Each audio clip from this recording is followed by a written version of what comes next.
মজলিস শাইখুল হাদিস ইবনে শাইখুল হাদিস হযরতুল আল্লাহ মামুনুল হক, উপস্থিত আছেন সংগঠনের সিনিয়র নায়েবে আমির মাওলানা ইউসুফ আশরাফ, উপস্থিত আছেন নায়েবে আমির অ্যাডভোকেট শাহিনুর পাশাদ চৌধুরী, মহাসচিব মাওলানা জালাল উদ্দিন আহমদ সহ আমাদের কেন্দ্রীয় নেতৃবৃন্দ, মহানগরী নেতৃবৃন্দ, ঝড় বৃষ্টি উপেক্ষা করে আগত আমার বিভিন্ন শাখা কর্তৃক আগত আমাদের বাংলাদেশ খেলাফত মজলিসের নেতাকর্মীরা, মিডিয়ার বন্ধুগণ, আইন শৃঙ্খলা রক্ষাকারী বাহিনীর সদস্যরা, প্রাণপ্রিয় উপস্থিতি। জুলাই 2024-এর পরে বাংলাদেশের মানুষ আর পুরান বন্দোবস্ত দেখতে চায় না। বাংলাদেশের মানুষ ফ্যাসিবাদের পুনর্বাসন হবে এমন রাজনৈতিক বন্দোবস্তের পরিবর্তন চায়। আবারও জুলুমবাজ, দুর্নীতিবাজ, মানুষের অধিকার থেকে বঞ্চিতকারী এই ধরনের শাসক যারা জনগণের অধিকারকে হরণ করে, জাতির উপর শোষণের ব্যবস্থা করে, এই ধরনের নেতৃত্ব এবং বন্দোবস্তর পরিবর্তন চায়। মনে রাখতে হবে, এই জুলাই গণ অভ্যুত্থান এটা কোন রাজনৈতিক দলকে পরিবর্তন করে নতুন একটা রাজনৈতিক দলকে ক্ষমতায় বসানোর জন্য নয়।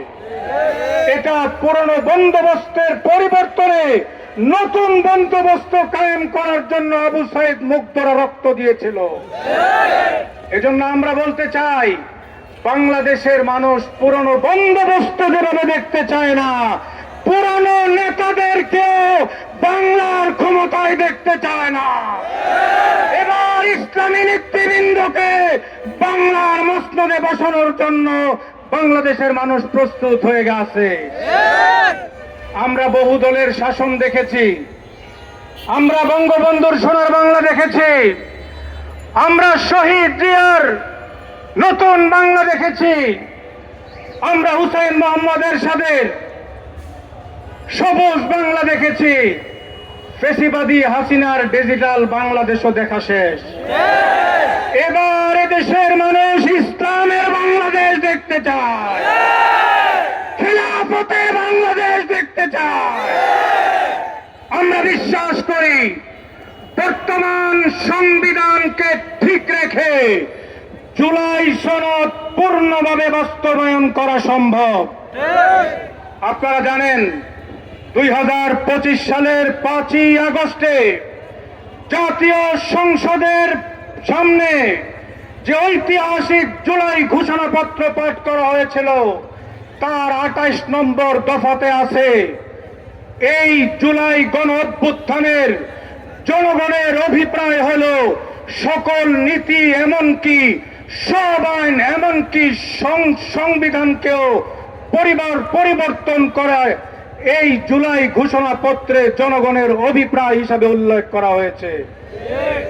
এটা বাংলাদেশের একটা আইন।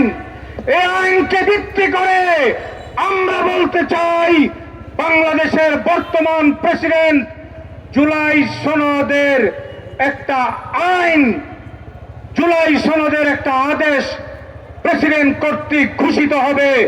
সেই আদেশের ভিত্তিতে রেফারেন্ডাম এবং গণভোট হবে। সেই গণভোট জাতীয় নির্বাচনের সাথে একই সাথে হবে, এটা আমরা চাই না।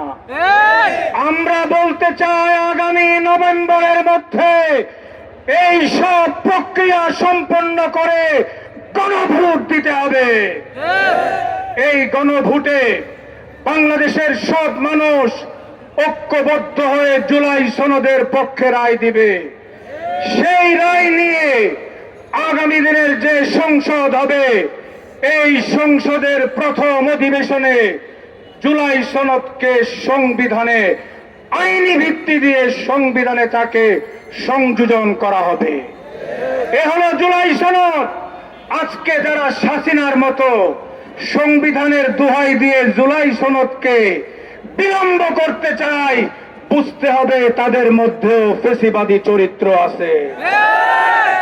আমরা এক ফ্যাসিবাদ বিদায় হয়েছে, আর কোন ফেসিবাদ